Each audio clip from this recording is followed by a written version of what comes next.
Hi, my name is Fong Kang Heiberger. I am an assistant professor in the Leadership and Management and Organization Division at MBS. Today, we'll be talking about motivation and fulfillment at work. How can I get what I really want out of work and in life? Motivation. So, what is motivation? Motivation derives from the Latin word movere, meaning to move. To be motivated means to be moved to do something. There are three dimensions to motivation: direction, what to do; intensity, how hard do you do it; and persistence, how long do you do it for. So it takes a lot of energy to be motivated. So I like to ask my students, what motivates you? Think about the top things that you really want to have, achieve, and experience in your life. When I ask my students this, they often say, I want to be rich. I want a lot of money. I want to be successful. I want a career that makes me um, have a lot of prestige. I want a family. I want to travel. And they have a long list of things that they want out of life. But what do all of these things have in common? So, if a student were to tell me, I want to travel, but if I said that traveling, what if it made you more stressed out because you had so much to plan and then it rained the whole time you were traveling? Is that what you would want out of your travels? Not necessarily. So, if you drill down to what you really do want, I think we all want to have unconditional well being, joy, energy, creativity, love, fulfillment, a meaningful life, and so on and so forth. So, let's just call it happiness for short. And today we will be discussing several of the motivation theories that we study in organizational behavior and that we research on, and how they relate to your happiness and well being. One of the most well known motivation theories is Maslow's needs hierarchy. And this is one of the most famous needs based theories, and it's composed of several different types of needs that he says we're motivated to fulfill. The first of these needs is the physiological need. The second is our safety needs, our need for security. The third is the belongingness or love needs, our needs to connect to others. And then our esteem needs, which is based on our self-esteem and our status. And finally, our self-actualization needs. And in this theory, he says that once we fulfill one set of needs, we move on to the next set, and so on and so forth. These content or needs based theories of motivation essentially state that we're motivated by needs. Deficiency needs signal that you're not doing well on the inside. Something is missing. And so, how does this relate to motivation? And we talked about the three dimensions: direction, intensity, and persistence. In terms of needs, it tells us the direction that what we want to do. We want to fulfill that need. Intensity, depending on how strong that need is, we will work very hard to fulfill that need. And persistence, we will continue to be motivated until that need is fulfilled. So, what is one external thing that seems to address all of my deficiency needs, all of those needs that I address? That thing could be money. Money could be used to fulfill your physiological needs, hunger, thirst, my need to live. Money is there to keep me safe, secure with a home. I can use money to buy my friends, money to have a lot of esteem, buy the car that I want, and so on and so forth. Researchers have actually looked at the relationship between money and happiness. One of the most famous studies by Kahneman and Deaton, they found that actually happiness benefits of increased income diminish around $75,000 back in 2010. So that's about $90,000 in today's money. Essentially, what they're saying that is that there's diminishing returns. So the more money that you make beyond, let's say, $90,000 today, USD, the less happiness that it brings you. In other words, the difference in happiness between 50 and 75K is larger than the difference in happiness between 75K and 100K. So that was done back in 2010, but there's been more recent research done. In another study that was published in 2021 by Killingsworth, they found that money does improve experience and evaluative well-being, but the sample only looked at incomes below 200,000, which is similar to the last study that I talked about. And incomes over 500,000, that just made up about 1.2% of the sample. So we really don't have a good idea of whether or not a lot of money brings you happiness, because it may. And also, this study was done over a short amount of time. They only examined the participants over a couple weeks.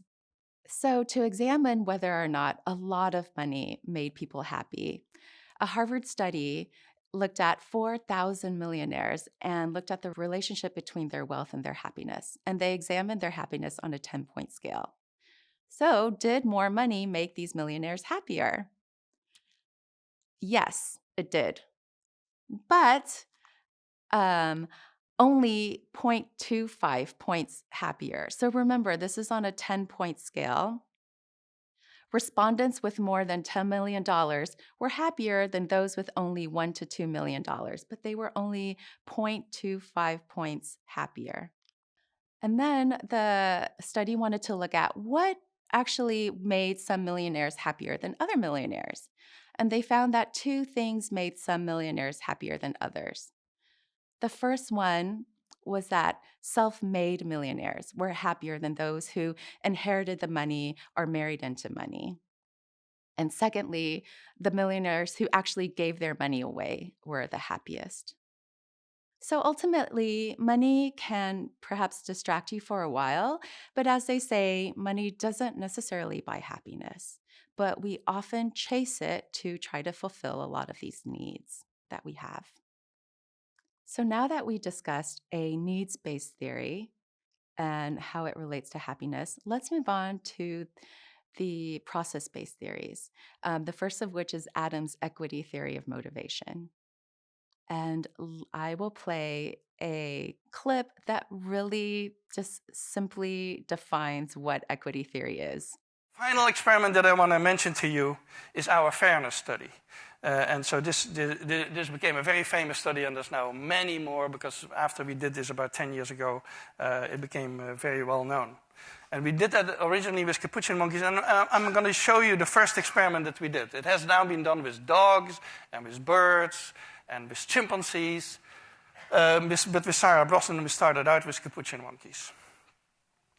So what we did is we put two capuchin monkeys side by side. Again, these animals, they live in a group. They know each other. We take them out of the group, put them in a test chamber. And there's a very simple task that they need to do. And if you give both of them cucumber for the task, the two monkeys side by side, they're perfectly willing to do this 25 times in a row. So cucumber, even though it's really only water in my opinion, but cucumber is perfectly fine for them. Now, if you give the partner grapes, the food preferences of my capuchin monkeys correspond exactly with the prices in the supermarket. And so if you give them grapes, that's a far better food, then you create inequity between them. So that's the experiment we did. Recently, we videotaped it with new monkeys who had never done the task, thinking that maybe they would have a stronger reaction, and that turned out to be right. The one on the left is the monkey who gets cucumber. The one on the right is the one who gets grapes. The one who gets cucumber, note that the first piece of cucumber is perfectly fine. The first piece she eats. Then she sees the other one getting grape, and you will see what happens. So she gives a rock to us, that's the task. And we give her a piece of cucumber, and she eats it. The other one needs to give a rock to us. And that's what she does. And she gets a grape. And she eats it. The other one sees that. She gives a rock to us now, gets again cucumber.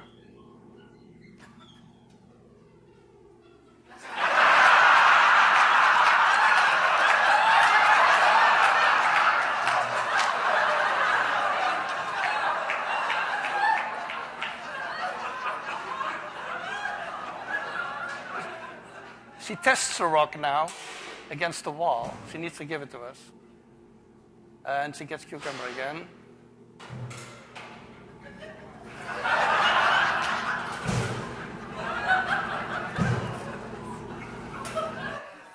So this is basically the Wall Street protest that you see here.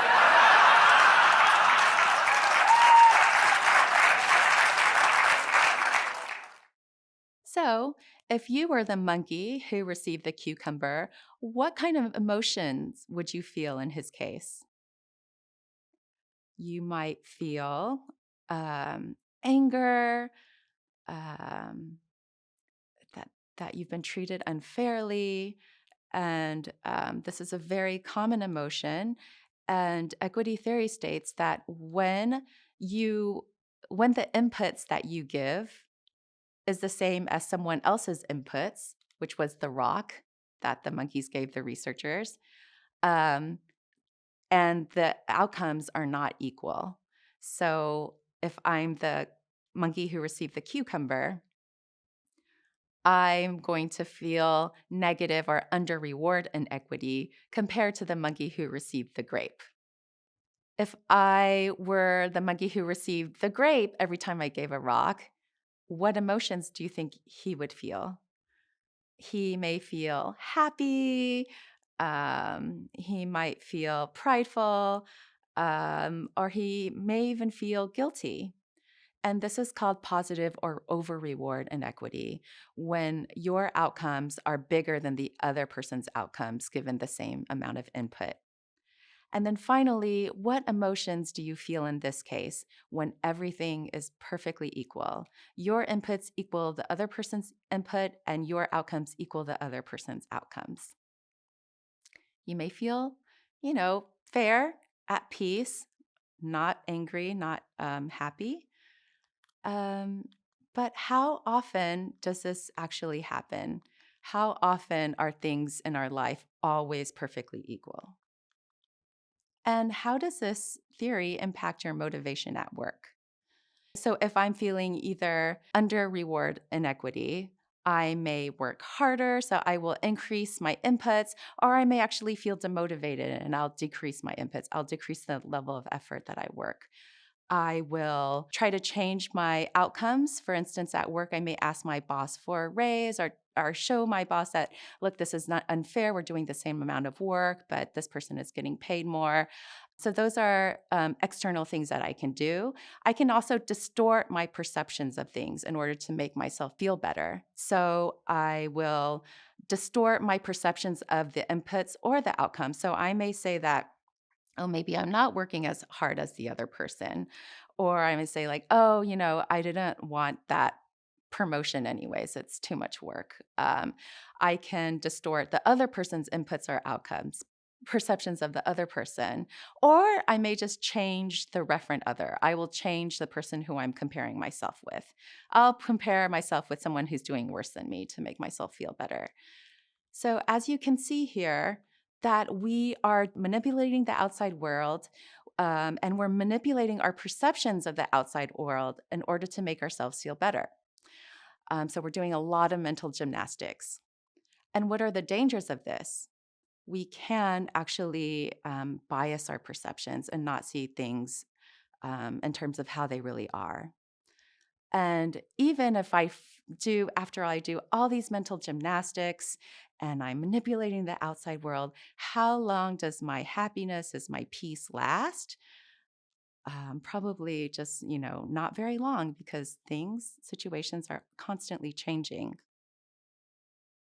So that's equity theory. Now let's move on to Locke and Latham's goal setting theory. This is one of the top motivational theories in organizational behavior. It's the top theory in predicting performance.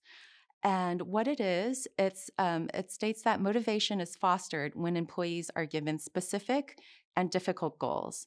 So rather than no goals, easy goals, or do your best goals, motivation is highest when you give employees, give yourself very specific and very high goals, but not too high. But there's a dark side to this theory. Empirical studies show that with goal setting theory, we have a tendency to focus on a narrow subset of measurable performance while ignoring other aspects that are difficult to measure. For instance, there's a study where they told bus drivers that they would pay them based on how many rounds that they completed in their shift. And what they found was that these bus drivers completed a lot of rounds, but they were driving really fast, really recklessly, and they weren't driving safely, and more accidents occurred. Another dark side of goal setting theory is that goal based bonus incentives produce higher commitment to easy goals and lower commitment to difficult goals, especially when these goals are tied to money.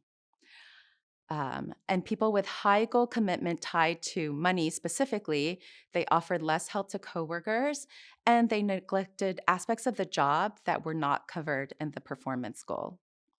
And finally, they tend to bend the rules to accomplish goals. So, a dark side of goal setting theory, especially high goals, setting very high goals, is that it can foster unethical behavior.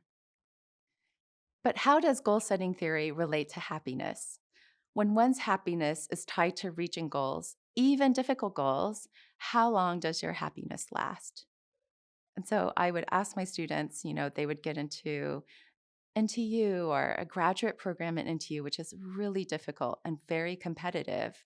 And they are maybe happy for, I don't know, a week or two at most, or maybe even just a day before they start worrying about the next goal and the next goal and the next goal. So, happiness in terms of goal setting, it's kind of always over the horizon.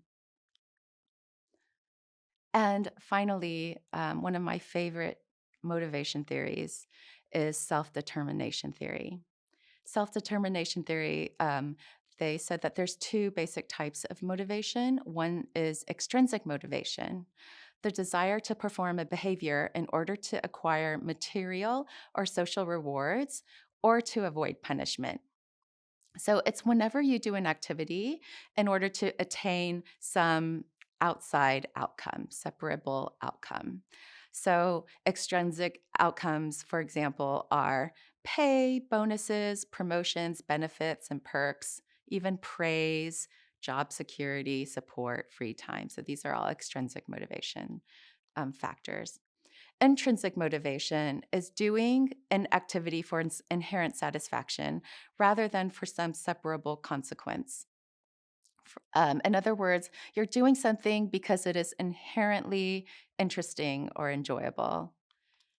And one of the most important things about intrinsic motivation is that it is inside of us. We are naturally born with it and we have it in abundance. So, in experimental studies, for instance, on animal behavior, they found that animals engaged in exploratory, playful, curiosity driven behaviors in the absence of any type of positive or negative reinforcement or reward. And these spontaneous behaviors were not done for any instrumental reason, and they were done for the positive experience associated with exercising and extending one's capacities, and they were naturally and clearly provided adaptive benefits to the animal. So I do want to emphasize that it's natural. We are born with it and we have it in abundance. So now let's look at the research on extrinsic versus intrinsic motivation and happiness. In a meta analysis, they found that materialism, both materialist values and beliefs in materialistic goals, that was associated with significantly lower well-being. And this negative link may be explained by poor psychological need satisfaction, which brings us back to the original needs-based theories that we talked about. Intrinsic work motivation, on the other hand, was positively related to job satisfaction, where extrinsic motivation was positively related to depression. Intrinsic work motivation was related to lower levels of stress as well. So, in another meta analysis where they examined the correlation between job related factors and overall job satisfaction, for instance, they looked at pay, promotion, relationship with your supervisor, relationship with coworkers, and the work itself. Which one do you think had the highest correlation with job satisfaction? Yes, after all of this, you may have guessed that the work itself had the strongest and highest correlation with job satisfaction at zero point 0.7, and the lowest was pay at zero point 0.3, that correlation. So, in sum, outside of intrinsic motivation, these theories of motivation generally propose this relationship that outside success leads to happiness. And so much research is focused on how do we get what we want in order to be happy. So, what's the problem with that? I would ask you, how long does getting what we want last, and why? If it is shorter than expected, why? And at best, these external things provide conditional happiness. So I need all of these things in my life to be how I want it in order to be happy. But what if we looked at the relationship the other way around? For instance, what if we could be happy first, and that could lead to outside success? Likewise, Warren Buffett has said the following: I always worry about people who say, I'm going to do this for 10 years. I really don't like it very well, but I'll do 10 more years of this. And I mean, that's a little like saving up sex for your old age. Not a very good idea, Buffett laughed. I tap dance to work and I get down there and I think I'm supposed to lie on my back and paint the ceiling or something, like Michelangelo. I mean, that's the way I feel, and it doesn't diminish its tremendous fun. He's definitely someone who appreciates the work itself.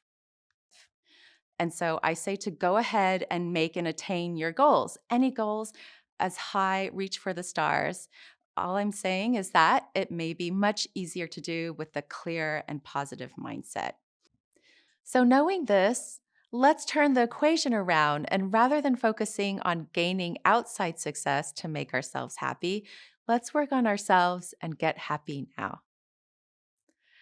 We've come to the end of today's presentation, but I'm happy to take your questions, so please send your questions in via Slido. Here's the first question: if I'm already happy, how will I be motivated to do anything? I think this may have come from one of my old students. So let's go ahead. Well, what I would like to say is go ahead and make and attain your goals. Counterintuitively, we can reach more with a positive mindset than a negative fear based one. According to the broaden and build theory, it states that instead of narrowing our actions to fight or flight reactions like negative emotions make us do, positive emotions broaden the number of possibilities that we process and thereby increases our thoughtfulness, creativity, and openness to new ideas. Here's the second question: how do I get happy? That's a great question. Some of you may be hoping that I'll say something like, do whatever you want, play more video games, eat more junk food, do whatever makes you happy. But these types of self-indulgent behaviors, they provide short-term pleasure rather than long-term happiness. Research actually has shown that some of the following actions can improve our overall well being. For instance, expressing gratitude, journaling, exercising, practicing mindfulness in the present moment, meditation, random acts of kindness, positive future thinking, cognitive reappraisal, and the list goes on and on and on of different things that you can do. But whatever you choose to do, build a habit out of it. You can't just exercise for a couple weeks and then expect to have long lasting happiness for your entire life. We need to build positive happiness generating habits and continue these behaviors throughout our lives. But I would say, even though it's a lot of work, building a happiness advantage is work worth doing. We've come to the end of today's presentation. I hope you found the session helpful. Please continue to send in your questions, and I'll be happy to answer them offline. Thank you.